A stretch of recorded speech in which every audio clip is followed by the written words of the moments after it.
The most contentious is in the realm of behavioral biology. This is a field dedicated to understanding how genetics influences behavior. The idea that genetics are the possible source of various behaviors became popular in about the 19th century. One of the first pursuits that emerged was the idea that the aberrancies of human behavior, such as criminality, could be explained by a person's genes. You know, the old criminal gene idea. Sickly enough, even eugenics operations in the form of sterilization took place many years ago in an attempt to rid society of, quote, criminals, idiots, imbeciles, and rapists. The implication is that certain people are naturally, quote, bad people due to their genetics. You see this rhetoric everywhere. Someone might say, he has bad blood, or she's just an evil person. As an aside, I find it fascinating that this simplistic social fallback to explain a person's behavior is in full accord with the primitive, superstitious duality postulated by nearly all established religions, good and evil. The gene, in this case, has replaced the satanic demon that once possessed the person, and thus the person has no control over their evil actions. In other words, they're slaves to their genes, slaves to the hormone, as you hear in terminology. Well, as research has progressed, it has been found that genes do nothing of the sort. Genes are stretches of DNA that produce proteins, which of course are vital to the operation of the brain, the nervous system, and the whole body. However, they are not autonomous initiators of commands. They do not cause behaviors in any real sense of the idea. In the words of Professor of Biology and Neurology at Stanford University, and a well-known anthropologist as well, Dr. Robert Sapolsky, genes are rarely about inevitability, especially when it comes to humans, the brain, and behavior. They're about vulnerability, propensities, and tendencies. As it turns out, the determining factor of genetic propensities, particularly in the realm of behavior, is the environment that the organism resides in. For example, recent research has shown that a gene could exist for depression. However, just because you have that gene does not mean you're going to get depressed. It takes some form of dramatic environmental stressor to trigger the genetic response, such as a sudden death of a loved one or something very severe. In other words, the environment triggers the existing genetic propensity. Even with a genetic predisposition to a particular illness, there is no guarantee you're going to get it. A chair with a broken leg is not dangerous if you never sit on it. As a variation of this, it is interesting to know how the environment even affects broad physiological attributes, a realm traditionally left for the genetic side of the nature and nurture debate. A study was done a few years ago at the Miami School of Medicine with premature infants in neonatology wards, where they decided to simply touch a section of the infants in the wards a few times a day, while the other section was not touched. All feeding patterns remained alike, everything else equal. As it turned out, the infants that were touched grew 50% faster and were noticeably more healthy. They were released from the hospital a week earlier than the infants that weren't touched. When compared months later, these same kids showed better health and agility than those that were not touched. It's incredible. It's a dramatic finding on many levels, for it shows that the genetically prescribed growth hormone release can be profoundly influenced by a simple and subtle environmental experience.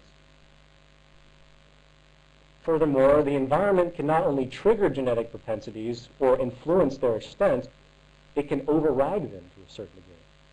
A couple of years ago, another study was done at Princeton University where scientists were able to genetically engineer mice, removing a key gene relevant to their neurotransmitter system, selectively targeting learning and memory. As a result, the cultivated mice were poor at various memory and learning exercises. They had trouble recognizing simple objects, their accuracy of smell was poor, and they were unable to learn well in many ways, which otherwise would be normal to an average mouse. Once their disability was confirmed and established, the scientists then put the cognitively dim mice as adults in an enriched, stimulating environment. And over time, it was found that many of the genetically engineered learning disabilities were actually overcome by the simple exposure to an intellectually nurturing environment. In other words, the environment is actually able to reestablish neurological pathways that seemed not to exist again, this is a powerful testament to the power of the environment when it comes to brain and hence behavior. We're perpetually molded and shaped by what's around us, and it has an extremely direct effect on our genes and what might be inherent to us. It's very important. The reason this is being brought up is to illustrate the fact that our environment is provably the most important determinant in our functionality. Nurture, in many ways, dictates nature on many levels, ranging from behavior to psychology, to physiology. Psychology would have relevance, but to physiology and health. Consequently, it is incorrect to think that the human being is a slave to his biology, especially when it comes to his or her actions. This is a powerful myth, which needs to be dispelled and debunked. For when we realize the importance of our environment, we'll be much more prone to changing it, and that's why I'm talking about this. In isolation, it might seem like these are abstractions, but we have to learn that biologically, we're only as relevant, so to speak, as the environment which interacts with our biology. However, as one final example worth considering, which from my perspective summarizes the overwhelming power and relevance of our environmental culture we are exposed to, let's consider the implications of feral children. A feral child is a human child which has lived isolated from human contact from a very young age, isolated from society, or human society. Historical examples of this range from children that have been locked in rooms by their parents for years, to children who have been abandoned in the wild and raised, so to speak, by animals. This is Jeannie. She was discovered in 1970, having been locked in a single room, virtually alone, for 10 years. When they found her at 13 years old, she could barely understand language, and she knew only a few words. When she was 54 inches tall, her eyes could not focus beyond 12 feet, and she walked in an awkward, hunched manner, and she could not chew solid food. Once rescued, psychologists and scientists immediately began working to rehabilitate Jeannie, creating a nurturing environment, and she quickly began to overcome a great amount of the problems that she had had, but due to the severe emotional scars that she went through, something very specific stuck out, which has a specific relevance to the point I'm trying to make, and that was her inability to learn language.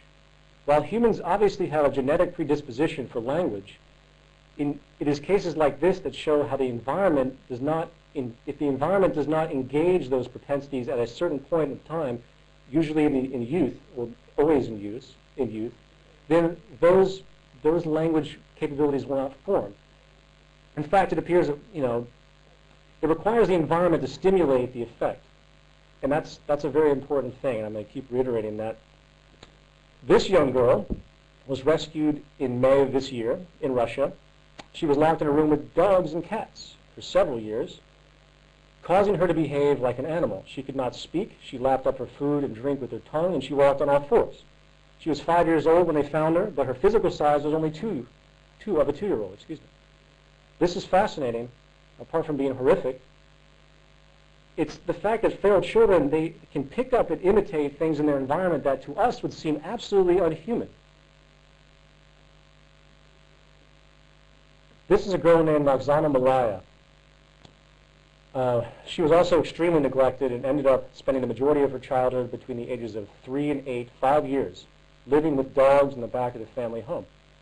She actually slept in the kennel with the dogs for 5 years, and when rescued, she had adopted incredible canine mannerisms, including barking, a higher than average sense of smell and hearing. She ate raw meat. She walked on all fours and knew virtually no language. It is sociological examples like this that should really make one step back and question the lowest common denominator of what is supposed to be human nature. Please understand that there's no denial that we human beings are wired in a particular way. However, the fact is we obviously, especially at a young age, have an incredible ability to adapt to our environment. We are exceptionally malleable, and as studies have shown, will adapt based on what is supported and reinforced by the social condition we inhabit. If the known propensities of human beings, such as wealth,